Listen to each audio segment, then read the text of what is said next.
여러분 안녕하십니까? KBS 아메리칸 뉴스입니다. 바이든 대통령이 사상 최대 규모의 비축유 방출로 유가 안정에 총력을 기울이겠다고 밝혔습니다.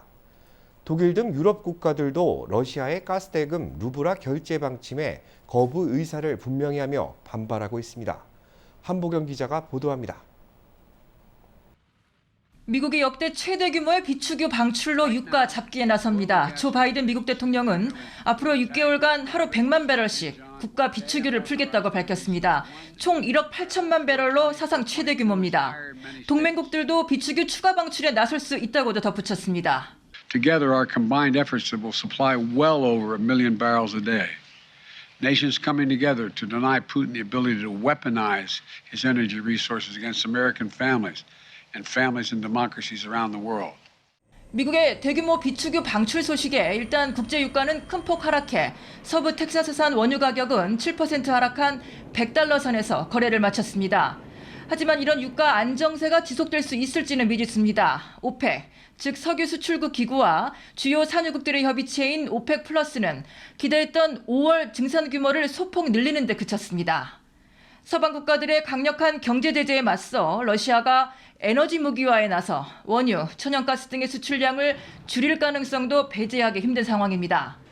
러시아의 가스 거래대금 루브라 결제 방침에 독일 등의 유럽 국가들은 일단 강력 반발하고 있습니다. 유로와 달러화로 계속 결제할 거라고 했습니다. 이런 가운데 미국은 반도체 생산업체 등을 포함한 러시아 21개 기업과 관계자 13명을 추가 제재 명단에 올리며 테러 압박 수위를 계속해서 높이고 있습니다. 뉴욕에서 KBS 뉴스 한보경입니다. 남가주 지역 휘발유 가격도 소폭이지만 하락세를 나타냈습니다. 하지만 지난달 물가지표는 40년 만에 최대폭으로 상승했습니다. 김경일 기자가 취재했습니다. 전미 자동차 클럽 AAA와 유가정보 서비스 OPIS는 오늘 LA 카운티 평균 휘발유 가격이 갤런당 6달러 3.8센트라고 밝혔습니다. 이는 어제보다 1.9센트 하락한 것으로 하루 감소폭으로는 지난 2020년 4월 이후 가장 큰 것입니다. 최근 5일 동안으로 보면 3.2센트 떨어졌습니다. 오렌지 카운티 역시 하락세를 보이고 있습니다. 오늘 갤런당 1.8센트 내린 5달러 99.4센트로 6달러 아래로 내려갔습니다. 그러나 한 달 전 가격과 비교해보면 여전히 휘발유 가격은 소비자들에게 큰 부담입니다. 지난 26일까지 LA 카운티는 30일 연속 올라 1달러 28.3센트가 폭등했고 오렌지 카운티 역시 35일 상승해 1달러 27.7센트가 올랐습니다. 이 같은 기름값 상승에 지난달 개인 소비 지출 가격 지수는 지난해 같은 달보다 6.4% 올라 40년 만에 가장 큰 폭으로 상승했습니다. 변동성이 큰 에너지와 식료품을 제외한 근원 가격 지수도 지난해 같은 달 대비 5.4%나 올라 1983년 4월 이후 가장 큰 폭의 상승률을 보였습니다. 연방준비제도의 물가 목표 근원 가격 지수는 2%지만 현재 5.4%로 2배 이상 물가가 높은 것입니다. 소비는 미국 실물 경제의 3분의 1을 차지하는 버팀목입니다. 가계소득 증가보다 물가가 더 빠르게 오르면서 경제의 핵심 동력인 소비자 지출이 둔화되는 것 아니냐는 우려의 목소리가 나오고 있습니다. KBS 뉴스 김경일입니다.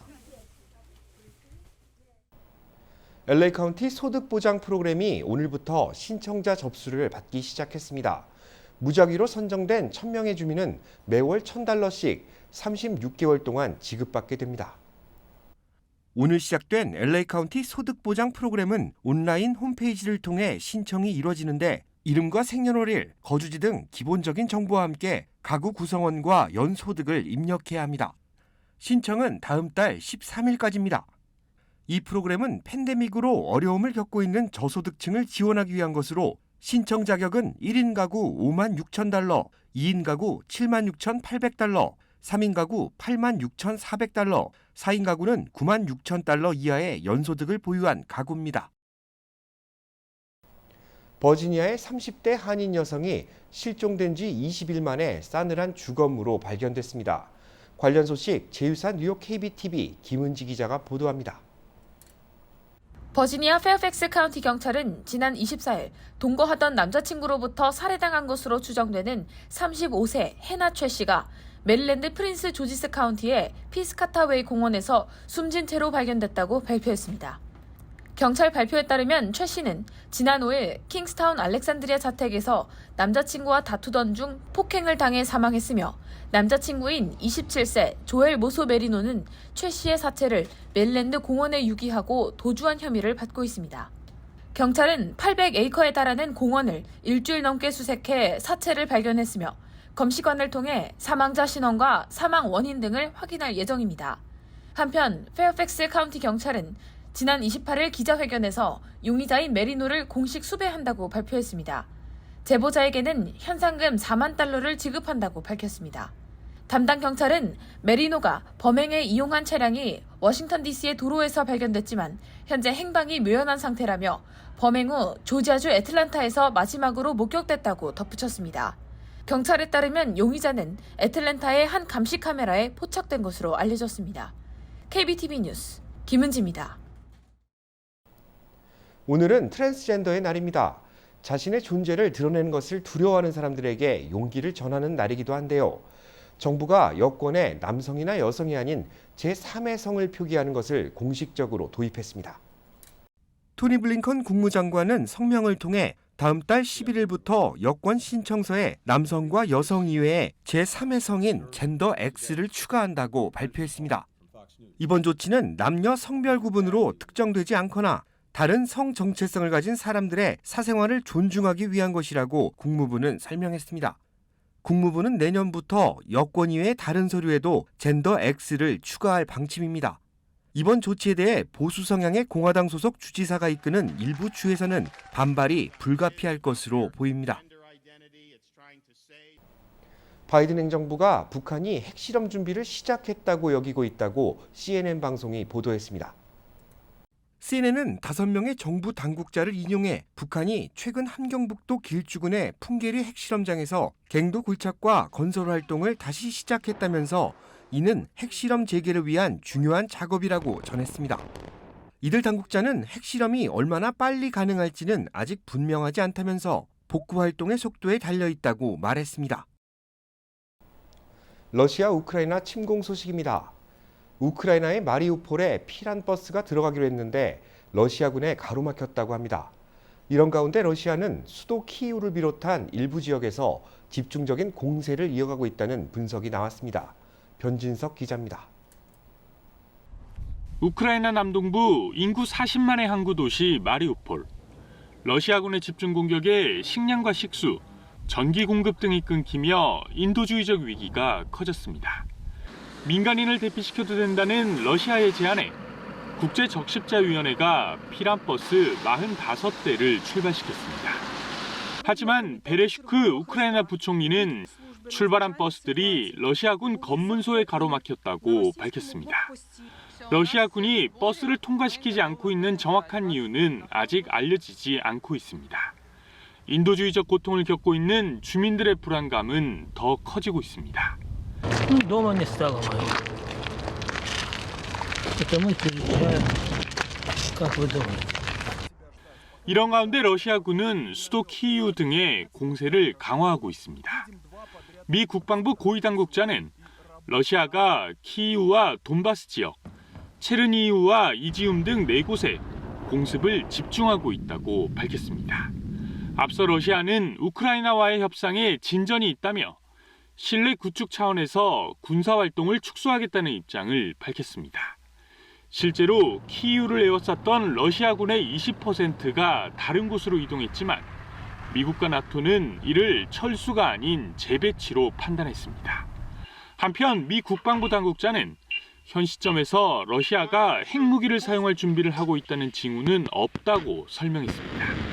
KBS 뉴스 변진성입니다. 정부가 우크라이나 난민 10만 명을 받아들이겠다고 밝힌 가운데 우크라이나계 이민자들이 난민들의 정착을 위한 준비에 박차를 가하고 있다고 합니다. 이어서 박시몬 기자가 보도합니다. 세크라멘토에 있는 우크라이나계 교회입니다. 난민들의 정착을 지원하기 위한 회의가 한창입니다. We set up a system of host families who can take in refugees that are coming here. Most of them are coming illegally, crossing the border into California and then just spreading out. 같은 지역의 세계 9호 이민 서비스 회관 역시 난민들을 받을 준비에 박차를 가하고 있습니다. 우크라이나 난민 출신인 밀라 씨는 가족들을 애타게 기다리고 있습니다. My brothers and their families, they will come, and they're in the age they can actually be benefited to the society here too. 이처럼 우크라이나 출신 이민자들은 난민들을 위한 피난처를 준비하고 있지만 상황이 만만치 않습니다. 구체적인 일정에 대한 정부의 공식 발표가 나오지 않았고 진행이 되더라도 세부 사항까지 조율하기에는 상당한 시간이 걸리기 때문입니다. 이에 따라 적지 않은 우크라이나 난민들이 비행기로 먼저 멕시코에 간 뒤 불법으로 미국에 입국하고 있는 실정입니다. 대부분의 불법 입국자들은 우크라이나계 이민자들이 가장 많은 세크라멘토로 모이는데 현재 세크라멘토 인근에는 18,000명의 우크라이나 출신 이민자들이 살고 있습니다. 연방정부는 우크라이나 난민들을 받아들일 경우 세크라멘토를 기반으로 정착지를 제공하는 것에 염두에 두고 난민 입국 시기를 검토하고 있습니다. KBS 뉴스 박시몬입니다. 우크라이나 사태를 지원하기 위한 한인 교계 차원의 움직임도 벌어지고 있습니다. 남가주 교계연합은 오늘 기자회견을 갖고 부활절 새벽 예배를 통해 모금된 헌금 전액을 우크라이나 지원금으로 기부할 것이라고 밝혔습니다.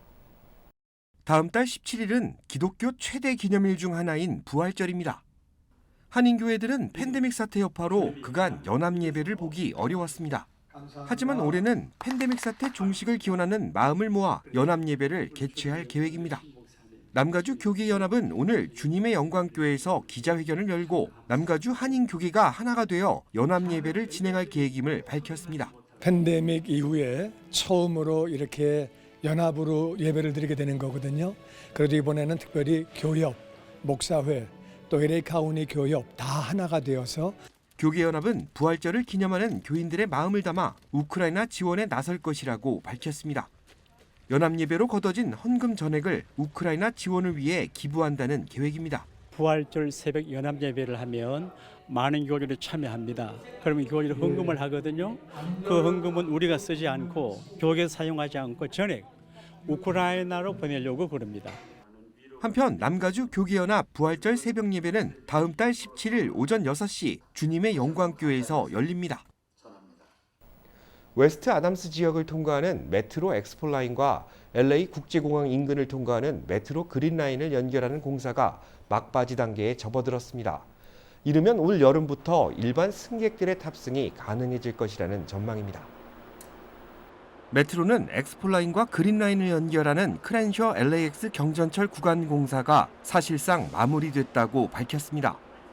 메트로는 앞으로 수개월간 시범 운행을 실시한 뒤 여름이 지나기 전 개통한다는 계획입니다. LA시는 LAX 경전철 구간 공사가 마무리되면 공항 일대 혼잡 상황이 개선되고 인그루드에 자리한 소파이 스타디움을 방문하는 스포츠 팬은 물론 일반 여행객들의 편의가 증진될 것으로 보고 있습니다. 코로나19 확산 위험을 이유로 지난 2년간 시행돼 온 불법 입국자 즉시 추방 정책이 결국 폐지될 것으로 보입니다. 워싱턴 포스트 등에 따르면 바이든 정부는 미국과 멕시코 국경에서 불법 입국자들을 강제 추방하도록 한 연방공중보건법 42호의 시행을 5월 말부터 중단할 것으로 알려졌습니다. 바이든 행정부는 이 정책이 폐지될 경우 멕시코를 통해 들어오는 불법 입국자 수가 현재 하루 7,000명에서 15,000명 내외로 크게 늘어날 것으로 보고 국경지대에 추가적인 임시 수용시설을 건설하는 방안 등 대책을 마련 중에 있습니다. 아마존 창업자 제프 베이조스의 우주 탐사 기업 블루 오리진이 오늘 4번째 유인 우주여행 임무를 완료했습니다. 블루 오리진은 텍사스주 베논 발사장에서 유인 우주선 뉴 셰퍼드 발사에 성공했다고 밝혔습니다. 6명을 태운 우주선은 10분간 비행을 한 뒤 대형 낙하산을 펼쳐 무사히 착륙했고 탑승객들은 지구와 우주의 경계로 불리는 카르만 라인을 넘어 몇 분간 무중력 상태를 경험했다고 발표했습니다. 우주선에는 5명의 유료 승객들이 탑승했는데 이들이 지불한 금액은 공개되지 않았습니다. 지난해에도 블루오리진은 3차례 동안 유인 우주 여행에 성공한 바 있습니다. 한국 소식입니다.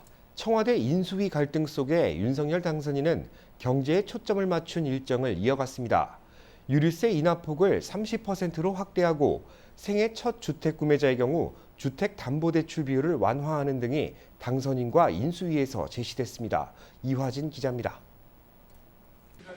국정과제 선정을 위한 인수위 업무보고를 시작하면서 윤석열 당선인은 경제 분야를 첫 순서로 꼽았습니다. 부가 대물림되는 양극화 문제를 해결하기 위해선 경제가 비약적으로 성장해야 한다고 강조했습니다. 산업 구조가 고도화돼야 되고 그리고 첨단 과학기술 확보가 뒷받침돼야 합니다. 또한 생애 첫 주택 구매자에겐 주택담보대출 비율 규제를 완화할 것을 주문했습니다. 청년 무역인과 만나선 무역 인재 양성과 디지털화를 강조했습니다. 일자리를 만들어내는 기업과 경제 성장의 정부, 무한한 기회를 제공하는 정부가 될 수 있도록 인수위에서는 당선인을 뒷받침하는 민생 카드를 제시했습니다.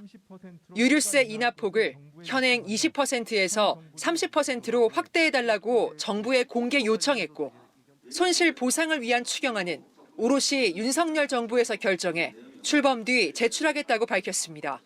총리 인선 작업은 속도를 내고 있는데 한덕수 전 총리와 임종용 전 금융위원장의 2파전으로 좁혀지는 분위기입니다. 여러분들을 놓고 또 검증도 하고 여러 가지 또 얘기를 나누고 있기 때문에 당선인 측 관계자는 압축된 후보군에 대한 검증과 면담이 모두 마무리 단계라며 윤석열 당선인의 결단만 남은 상황이라고 전했습니다. KBS 뉴스 이화진입니다. 민주당과 합당할 새로운 물결 김동연 대표가 경기지사 출마를 공식 선언했습니다. 국민의힘 유승민 전 의원도 고심 끝에 경기지사에 출마하기로 했습니다. 민주당 송영길 전 대표는 서울시장 출마로 가닥을 잡았습니다. 보도에 문예슬 기자입니다. 새로운 물결 김동연 대표는 경기도를 새롭게 바꾸는데 모든 것을 걸겠다고 했습니다. 작은 대한민국 경기도를 제대로 운영하기 위해서는 정치 리더십과 행정 리더십이 모두 필요합니다. 특히 자신이 당선되는 게 윤석열 정부의 독선을 막고 이재명 전 후보의 약속을 이행하는 것이라고 강조했습니다. 민주당과 합당하기로 한 만큼 김 대표는 조정식, 안민석 의원, 염태영 전 수원시장과의 당내 경쟁을 뚫어야 합니다. 현행 경선 규칙대로면 당원 비중이 50%라 김 대표는 불리합니다. 당의 결정을 따르겠다면서도 기득권을 깨는 게 정치 교체라고 강조했는데 다른 후보들은 경선 규칙을 바꿀 수는 없다고 단호합니다. 경기를 앞두고 룰을 바꾸는 것은 후보자들의 합의가 필요한데요. 이 합의가 쉽지 않을 거라고 생각을 합니다. 국민의힘에선 유승민 전 의원이 경기지사 출마를 선언했습니다. 정치를 그만둘까도 했지만 경기도 탈환을 위한 당 안팎의 출마 권유에 고민 끝에 내린 결론이라고 했습니다. 따뜻한 공동체, 정의로운 세상을 꿈꾸는 개혁 보수의 정치를 경기도에서 꽃 피우겠습니다. 유 전 의원은 인물의 경쟁력을 강조하고 싶다며 누구보다 경기도정 4년을 잘 책임질 자신이 있다고 말했습니다. 출마를 준비해온 심재철, 함진규 전 의원의 반발을 넘는 게 첫 과제입니다. 오세훈 서울시장 맞상대가 마땅치 않았던 민주당에선 송영길 전 대표가 출마하는 쪽으로 가닥을 잡고 막판 고심 중인데 오늘 입장을 밝히겠다고 했습니다. KBS 뉴스 문예슬입니다.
캘리포니아주에서 시행 중인 주택 임대료 지원 프로그램 신청이 오늘 밤 자정 마감됩니다.